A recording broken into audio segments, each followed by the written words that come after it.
All right, I'm gonna keep this one real brief. So I just wanted to come out in the shop and piddle a little bit, and I decided to go ahead and take down these rears that I had, these third members. I wanted to count up the ring and pinion combos I had, and I wanted to see what they all looked like. And it turns out that two of the third members are alike, which was kind of expected, and the unexpected one was the oddball of the group, obviously, the small bearing. So the small bearing tube, that's the one that came off the Cougar I bought a while back that I ended up selling after I stripped that 9-inch, along with the wheels that I have for sale that a guy was actually supposed to come by today. He gave me a deposit to hold him. See if he shows up. And also stole, or pulled, not really stole I guess since I bought the car, but I pulled some long tube hooker headers off. Bought the car for $100, I think. Or no, maybe not. Maybe it was $200, $250, something like that. But anyways, bought the car, pulled the rear end, pulled the wheels, pulled the hooker headers, sold the car for what I paid for it. Because I figured if I kept it around, by the time I finished this thing, I'd never get, it'd be forever before I got started on it. But it would have been a fun car to do. It was in pretty rough shape. The floors were rusted out of it. The suspension was jacked. Whoever owned it had used it for drag racing. It had blocked leaf springs and shit. I mean, it was gutted up, but it was pretty rough. But anyway, so what I found was those two housings, the one I'm using is stripped. So I think I talked about it in the last video. This tube goes from the 3 1/4 tube and tapers down to the 3-inch at the end. And it has this bigger housing end. It's pretty beefy that I wanted to use, but because my suspension brackets slip over the sleeve and I don't feel like cutting them and grinding them, sanding them, etc. to make them fit, I'm going to use this one. Now this one I stripped down the other day for the most part with just a flap disc. I didn't bother with the ends, get cut off. And I haven't wire wheeled this real fine yet, but I'll strip it down. It's going to end up getting 415 probably. Hopefully it won't look too shitty since the grinder cut into it a little bit in some places, and it's obviously ate up. But this was just an 8-inch that was in the Mustang before I tore it down. So I've been trying to read up on pinion angles and ring and pinion gear sets and bearings and third members and carriers and etc. So I want to put a true track in the car. I'm going to cut that down. My buddy that works in a machine shop's going to turn me some parts to simulate bearing ends for the tube ends or housing ends. I got some strange ends showing up tomorrow from Summit. He's going to make the inserts that go on the third member that simulate these. You just bolt down in the caps, and you put the third member in place, and you slide an 1 1/4 rod through the whole housing to line it all up. Anyways, what I found out was these hub bearings on the ones that came off of these big 9s were actually the 2.8, 2.9, something or another hub size. The small bearing, or the small end bearing down there, which is this one, was the 3.062 or something like that hub size. And I want to say this one had a 3.0 gear set.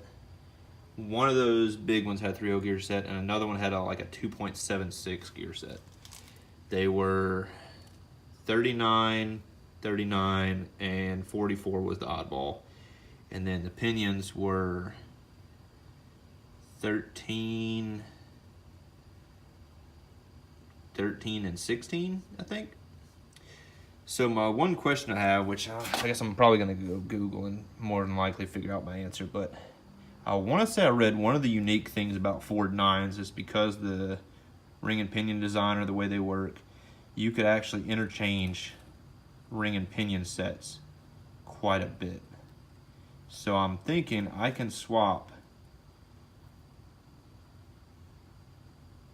the 44 ring with the 13 pinion and come out with a little better than a 3.0 ratio. I think it came out to like 320 something.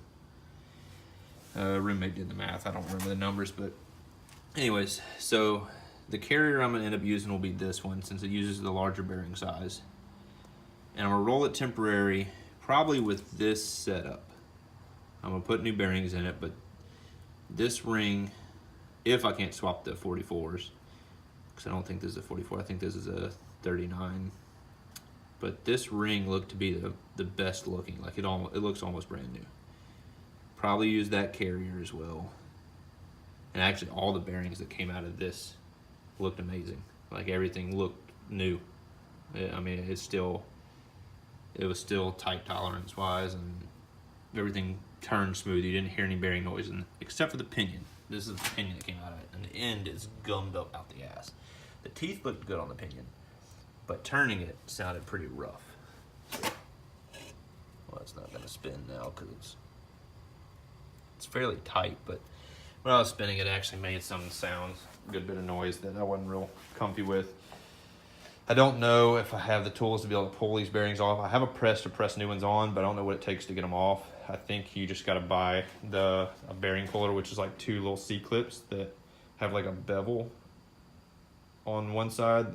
So it like tapers in and it kind of sleeves underneath, and then it has a lip on the underside and spaced out kind of like this.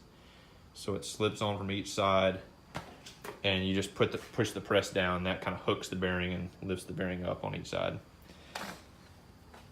I think you can get those at Harbor Freight even. So I might get those and start looking up on what it takes to disassemble these and price out the bearings. I might just go ahead and replace all the bearings, but I will probably run this setup to start with. I want to get an aluminum strange, I don't remember what they're called, Pro something or other, Ultra something. It's their aluminum series with a through bolt design though. But I want to roll the nut setup with a True Track, and that setup is going to cost me somewhere around $1,500. I don't really want to spend that money now. The brakes alone are going to be around $1,500 and $1,300, I think, for the rears. Still got to buy axles. The axles I'm thinking are going to be around $400 because I'll probably have to get custom lengths. I did do the math for that, and I think I wrote it all down. Nope, I did my axle measurements at work, so I haven't transferred it. But so my axle ends came out to somewhere around like 26 and 22 roughly, and some change. And there were some oddball. I don't know how the common like purchase axle lengths are. Maybe I can actually find some that are pre-made that length. I don't have to pay the custom price.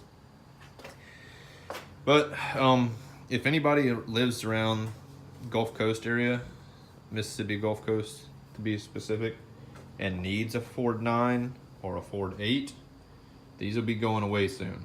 They're taking up space in the shop. I'm only keeping this housing, keeping one of those chunks, one ring and pinion set, the rest is going. The axles I don't need, this 8 I don't need. This is actually what came out of the Mustang and is working. Granted, I chopped the brake lines off and I cut the cable off, not thinking or realizing that it was the good one.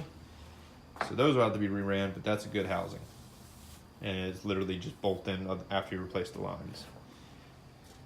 That Ford 9 will bolt into a Mustang or Cougar and work. I believe they're the exact same.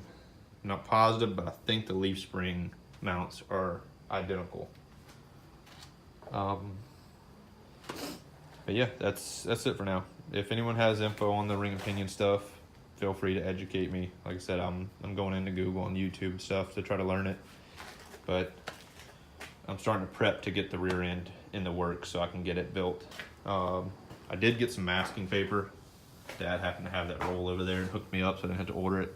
Masked off the dash. I got to finish etching the back. I'm waiting on my DeVilbiss K-cup adapter so I can use my K-cups on my DeVilbiss gun, because the 2 adapters that I have for DeVilbiss guns don't fit my starting line gun. I'm also waiting on my Harbor Freight primer guns to show up. Those I'm thinking will use the same DeVilbiss K-Cup Harbor Freight adapter I have that fits the purple guns. But I need the K-Cup thing so I can spray upside down and get all underneath there and all these hard to reach areas. Can't turn a regular paint cup upside down, it spills everywhere. And it also, you lose fluid flow because it's gravity feed. But I don't feel like rotating the car constantly and trying to get all these nooks and crannies. But anyways, that's where I'm at. The next step will be painting this, and then I gotta, of course, work all this Bondo down, start going back to it. So, thanks for watching, guys. Till next time.